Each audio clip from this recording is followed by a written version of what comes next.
कोरोनाचे संक्रमण सगळीकडे पसरल्यामुळे सगळीकडे लॉकडाऊन करण्यात आले आहे। अशा वेळी मद्यांची दुकाने पण बंद करण्यात आली आहे। अशातच सोशल नेटवर्क मद्य विक्री ऑनलाईन सुरू असल्याची जाहिरात येत असल्याचे लक्षात येताच आणि त्यावर बुकिंग करण्यासाठी नंबर सुद्धा देण्यात आला होता। त्या नंबरवर वेगवेगळ्या नंबरवरून कॉल केल्यानंतर तो फसवणुकीचा प्रकार असल्याचे समजले। ऑनलाईन मद्य विक्रीसाठी कुठल्याही प्रकारची परवानगी राज्य उत्पादन विभागाने दिलेली नाही। कुणीही अशा जाहिराती देत असेल तर अशा फसवेगिरीला बळी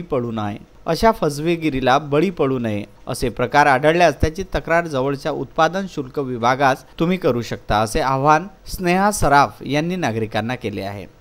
सर्व नागरिकांना माझं हेच आवाहन आहे की कुठल्याही अवैध मद्य विक्री धारकाकडून कुणीही मद्य खरेदी करू नका। कुणीही तुम्हाला मद्य विक्रीबाबत कुठल्याही प्रकारे मद्य उपलब्ध करून दिलं ते सगळं अवैध मार्गाने आहे। माझं सगळ्या नागरिकांना पुन्हा एकदा आवाहन आहे की कुणीही अशा अवैध मद्य विक्रेत्याकडनं मद्य खरेदी करू नका। असा कोणी आढळल्यास तुम्ही तात्काळ तुमच्या राज्य उत्पादन शुल्क विभागाला सूचित करा। विदर्भ न्यूज करिता अकोला येथून वर्षा मोरे।